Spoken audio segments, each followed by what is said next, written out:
உருவாக்குவதற்காக முடிவெடுப்பது என்று வரும்போது காட்சி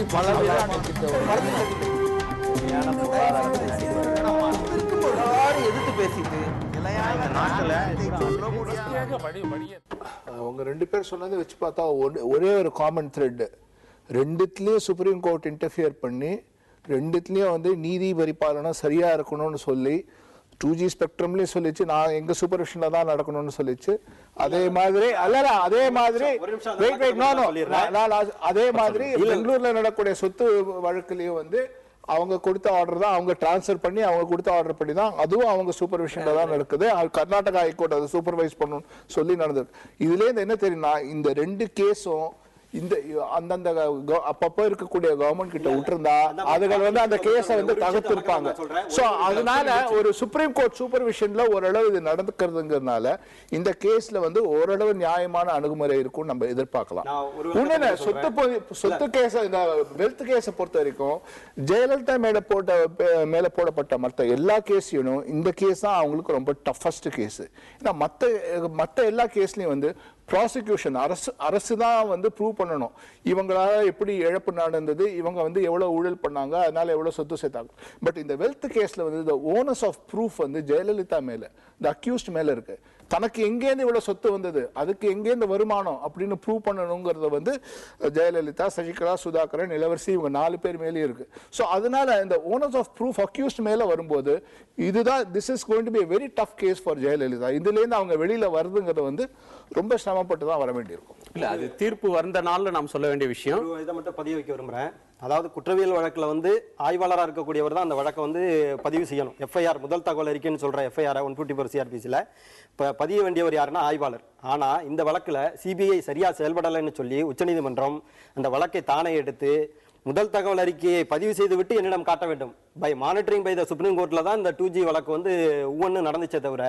மற்றும் இன்னொரு வினோதமான விஷயத்த சொல்லலாம், எந்த அரசாங்கமுமே வந்து பதவியில இருந்துட்டு அனுபவிச்சுட்டு அவங்க விலகினதுக்கு பிறகு மாற்றுக் கட்சி வந்து தான் அந்த ஏற்கனவே போன கவர்மெண்ட் மேல வந்து குற்றச்சாட்டை கொடுப்பாங்க. ஆனா இந்த வழக்குல பூசணிக்காய சோட்டில் மறைக்க முடியாதுங்கிற மாதிரி அபரிமிதமான ஊழலை செஞ்சதுனால மத்திய கணக்கு தணிக்கை அதிகாரியே சொல்றாரு வந்து அந்த கவர்மெண்ட் தான் ஓடிக்கிட்டு இருக்கு, வேற கவர்மெண்ட் கிடையாது, அதே காங்கிரஸ் கவர்மெண்ட் தான் ஓடிக்கிட்டு இருக்கு, திமுகவினுடைய கோலியேஷன் கவர்மெண்ட் தான் ஓடிக்கிட்டு இருக்கு. அவங்களால மறைக்க முடியாத எவ்வளவு உச்சபட்சமா நடந்திருக்கும் நீங்களே தெரிஞ்சுக்கிடுங்க. மறைக்க முடியாத சூழ்நிலையில தான் மத்திய கணக்கு தணிக்கை அதிகாரி வந்து சொல்றாரு. தீர்ப்பு வரட்டும். முத்துகிருஷ்ணன் அவர் சொன்ன ஒரு முக்கியமான கருத்து வந்து அரசியல் ரீதியாக பழி வாங்குவதற்காக, அரசியல் களத்திலிருந்து அப்புறப்படுத்துவதற்காக ஜெயலலிதா மீது இந்த வழக்கு தொடரப்பட்டது என்ற கருத்தை சொன்னார். அதே வாதம் அதிமுக ஆட்சிக்கு வந்த பிறகு இவர்கள் திமுக ஆட்சியில் முன்னாள் மந்திரிகளாக இருந்த நேரு, பொன்முடி உட்பட ஏவாவேல் என்று எல்லா மந்திரிகள் மீதும் இவர்களும் அளவுக்கு அதிகமாக சொத்து குவித்தார்கள் அப்படின்ற வழக்கு போட்டிருந்தாங்க. இது வந்து ஒரு அரசியல் பழிவாங்கலுக்காக நடக்கிற நடவடிக்கைன்னு பார்க்க முடியுமா, இல்ல அதை கடந்து இதற்கு மேல ஒரு ஊழல் எதிர்ப்பு அப்படின்ற ஒரு த்ரெட் இதுல இருக்கிறதா பார்க்குறீங்க? இல்லை, இப்போ என்ன இதில் முக்கியமாக பார்க்க வேண்டியது இருக்குன்னா, இல்லை இந்த விவாதத்துக்குள்ளே நான் பார்க்குறது என்னென்னா, பொதுவாக ஒவ்வொருவருமே தங்களுக்கு ஊழல் செய்வதற்கான ஒரு வாய்ப்பை வந்து கோர்றாங்க ரொம்ப பகிரங்கமாக. அவர் செய்தார், நான் செய்கிறேன். அப்போ என்னன்னா, இந்த தொடர்ச்சியாக ஒரு ஒத்தையாரிட்டை விளையாட்டு தான் விளையாண்டுக்கிட்டு இருக்கோம். அது காங்கிரஸ், பிஜேபி மத்தியில் தான் சரி, மாநிலத்தில் தான் சரி. அப்போ இங்கே அரசியல் கட்சிகள் அதிகாரத்துக்கு வர வேண்டும், அளவுக்கு அதிகமாக தனக்கும் தன் சொந்தங்களுக்கும் ரத்த சொந்தங்களுக்கும் அல்லது தன் கேபினெட்டுக்கும் என இந்த இந்த இந்த மக்களினுடைய சொத்தை அல்லது ஒரு அரசு நிர்வாகத்தை பயன்படுத்தி கொண்டு எவ்வளவை சுருட்ட முடியும் இந்த இடத்திலோ அதை சுருட்டுவதற்கான ஒரு ஒரு ஒரு கோரிக்கை அவங்ககிட்ட, ஒரு முனைப்பு என்பது இருக்கு. அதை தொடர்ந்து அவங்க ஒருவர் குற்றம் சாட்டிக்கிட்டு இருக்காங்க. ஆனால் பொதுவாக கீழே இருந்து ஜனங்களுக்கு வந்து ரெண்டு பக்கமும் நடக்கக்கூடிய அபரிமிதமான ஊழல்களை பற்றி ஊடகங்கள் அல்லது பல்வேறு விதங்களில் இந்த விஷயங்கள் தொடர்ந்து வெளிப்பட்டு இருப்பது என்பதால அவங்களுக்கு தெரியுது கீழே வந்து ஒரு ஊழல் குறித்த ஒரு மிகப்பெரிய பிக்சர் இருக்கு. மக்கள் அதையெல்லாம் மறக்க முடியாது. அந்த விவரங்கள் எல்லாம் இதெல்லாமே நீதிமன்றத்தில் விசாரணை நிலுவையில் இருக்கக்கூடிய விஷயங்கள். இதுல வந்து தீர்ப்பு வந்து மெய்ப்பிக்கப்பட்டுருச்சுன்னு சொல்லி 2Gலையும் சொல்ல முடியாது, ஜெயலலிதா சொத்து வழக்குலையும் சொல்ல முடியாது. இல்லை, இதில் என்ன ஒன்று இருக்குன்னா, பொதுவாக நீதிமன்ற நடைமுறையை குறித்து பேசிக் கொண்டிருந்தோம். எனக்கு பொதுவாக இந்த நீதிமன்ற நடைமுறைகளை பொறுத்தவரை அதாவது சுதந்திர இந்தியாவின் வரலாறு என்று எடுத்துக்கொண்டீர்கள். ஆனால் சுதந்திர இந்தியாவின் வரலாறு அரசியல்வாதிகளின் மீதான ஊழல் குற்றச்சாட்டுகளை விசாரிப்பதிலேயே ஒரு மிகப்பெரிய மெத்தனம் என்பது பல நேரங்களில் பல இடங்கள்ல இருக்கு. நீங்க என்ன சொல்றது, போர் நடந்த காலத்தில் கிருஷ்ணன் மேனனுடைய ஜீப் வாங்கியதிலிருந்து நம்ம அதை கொண்டு வரலாம். 50 ஆண்டுகளாகவே ஒரு லைம் லைட்ல இருக்கக்கூடிய ஆட்கள் செய்கிற ஊழல் குறித்த விசாரணைகள் முறையாக ஒருபோதும் நடந்ததில்லை. எல்லாவற்றிலுமே ஒரு மிகப்பெரிய சுரேஷ் கல்மாதி ஏற்கனவே எவ்வளவு காலதாமத்துக்கு பிறகு அது எவ்வளவு காலதாமதத்துக்கு அப்புறம் ஒவ்வொரு முறையும் எவ்வளவு பெரிய காலதாமதம், ஒவ்வொரு முறையும் எப்படி ஊடகங்கள் தொடங்கி இங்க இருக்கக்கூடிய சிவில் சொசைட்டி தொடங்கி ஒரு மிகப்பெரிய பிரஷரை போட்ட பிறகுதான் சின்ன சின்ன அசைவுகள் அங்க நடந்தது. அவர் சொல்றத ஒண்ணு நம்ம ஒத்துக்கணும். அதாவது அரசியல் பதவியில இருக்கிறவங்க வந்து ஒரு கேஸை எவ்வளவு இழுத்தடிக்க முடியுமோ அவ்வளவு இழுத்தடிக்கிறாங்க. இந்த கேஸே 16 வருஷம் போயிட்டு இருக்கு. அதனாலதான் இப்ப சுப்ரீம் கோர்ட் ஒரு டைரக்ஷன் கொடுத்திருக்காங்க. அரசியல்வாதிகள் மேல இருக்கக்கூடிய எந்த கிரிமினல் கேஸையும் வந்து 1 வருஷத்துல முடிக்கணும் நீங்க ட்ரையல் அப்படின்னு அவங்க சொல்றது வந்து இதுக்காக தான். ஏன்னா இவங்க லல்லு பிரசாத் மேல நடந்து 10 வருஷமா நடந்து அதுக்கப்புறம் தான் வேர்டிக்டே வந்திருக்கு உங்களுக்கு. சோ அவங்க அதாவது அவங்க அதை ஜஸ்டிஸ் டினைங்கிற மாதிரி இவங்க எவ்வளவு இழுத்து அடிக்கிறாங்களோ அவ்வளவுக்கு அவ்வளவு அவங்க அதுல ஏதாவது அவங்க அதுக்குள்ள 2 முறை பதவிக்கு வந்துட்டு போயாச்சு. வேற இதெல்லாம் வேற நடந்திருக்கு உங்களுக்கு. திரு பாடும் நாராயணன், இன்றைக்கு இது வந்து இந்தியாவில் ஊழல் எதிர்ப்பு சீசன் அப்படின்னு சொல்ற அளவிற்கு ஊழல் எதிர்ப்புக்காகவே இயக்கங்கள் தோன்றி அவை ஆட்சியை கூட பிடித்த ஒரு வரலாற்றை நாம் சமகாலத்தில் பார்த்து கொண்டிருக்கிறோம். இந்த வழக்குல ஜெயலலிதா மீதான இந்த வழக்கு இன்றைக்கு நாம் விவாதித்துக் கொண்டிருக்கிற இந்த வழக்குல எதிர்த்தரப்பு பதில் சொல்வதற்கு முன்னாலேயே, ஒரு தீர்ப்பு வருவதற்கு முன்னாலேயே ஒரு அரசு தரப்பு வழக்கறிஞர் சொல்றத அப்படியே அதை ஏற்றுக்கொள்ளணுமா? அதை நீங்க எப்படி பார்க்கிறீங்க?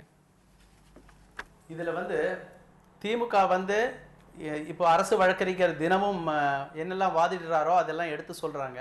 இப்போ பார்த்தீங்கன்னா நம்மளுடைய அதிமுக தோழரும் சரி திமுக தோழரும் பேசுகிற போது எப்படி பேசுகிறாங்கன்னா, ஈயத்தை பார்த்து சிரிச்சு தான் பித்தளைன்னு ஒரு பழமொழி சொல்லுவோம்ல, அது மாதிரி தான் இருக்குது. ஜெயலலிதா வந்து முதல் முறையாக முதலமைச்சராக வந்த போது மிகப்பெரிய வெற்றி பெற்றார்.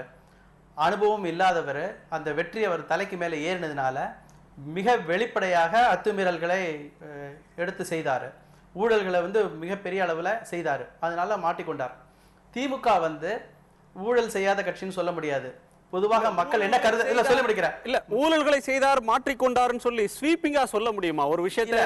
இல்ல நம்ம எல்லோருமே 2001 2006 ஆண்டு வரையும் எப்படிப்பட்ட நடைமுறைகள் வந்து அதிமுக ஆட்சியில் இருந்தது என்பது எல்லோருக்கும் வெளிப்படையாக தெரியும். ஒன்று, திமுகவை பொறுத்தவரை எல்லோரும் மக்கள் என்ன கருதுறாங்கன்னா அவங்க விஞ்ஞான ரீதியாக ஊழல் செய்பவர்கள், அதனால இதுவரையும் மாட்டிக்கொள்ளவில்லை என்றுதான் மக்களுடைய கருத்தாக இருக்கிறது. பொதுவாகவே மக்களிடம் வந்து எல்லா கட்சிகளும் ஊழல் செய்யறாங்க, இந்த ஊழல்களில் வந்து தீர்ப்பு வருவதில்லை, எந்த அரசியல்வாதியும் சட்டத்தின் முன்னால வந்து மாட்டிக்கொள்வதில்லை, ஜெயில் டேர்ம் அவங்களுக்கு கிடைக்கிறதில்லை என்ற ஒரு அதிருப்தி இருக்கிறது. ஆனால் சமீபத்தில் நீங்க ஏற்கனவே குறிப்பிட்ட மாதிரி இன்றைக்கு ஊழலுக்கு எதிரான ஒரு சூழல் அரசியல்லையும் சரி சமூகத்திலையும் ஒரு சூழல் உருவாகியிருக்கிற நேரத்தில் இளைஞர்களிடம்தான் இதற் பற்றிய அதிக எதிர்பார்ப்பு இருக்கிறது. அந்த இளைஞர்களுடைய சக்தினாலதான் இப்போ வந்து ஏஏபி போன்ற சமூக அமைப்புகள் கூட போராட்டங்கள் கூட இன்றைக்கு அரசியல் உருவம் பெற்றிருக்கின்றன. இன்றைக்கு வந்து காலமாக அந்த காலத்துல பாத்தீங்கன்னா சுக்ராம்லேருந்து ஆரம்பிச்சு லல்லு பிரசாத் யாதவ் வரையும் யாருமே இன்னைக்கு ஜெயிலுக்கு போகல. நம்மளுடைய லா கமிஷனே வந்து உச்சநீதிமன்றத்தில் சொல்ற போது இந்தியாவில் வந்து அரசியல் வந்து அதிகமாக வந்து கிரிமினலைசேஷன் இருக்கிறது.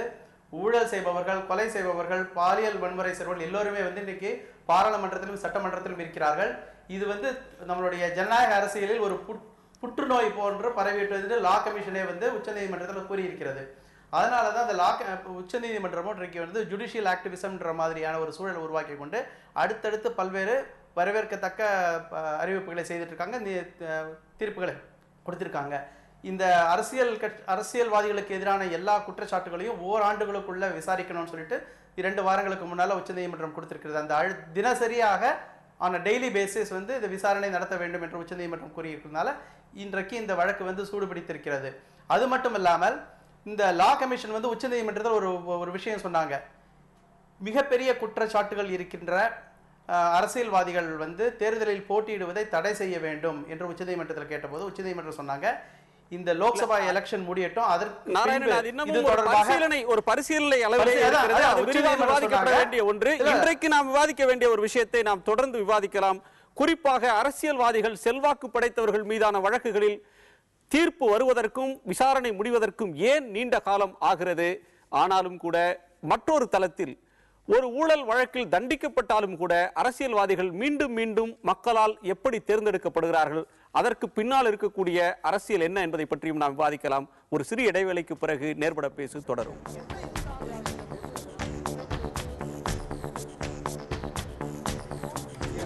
சூழலை உருவாக்குவதற்காக விவாதம் முடிவெடுப்பது என்று வரும்போது காட்சி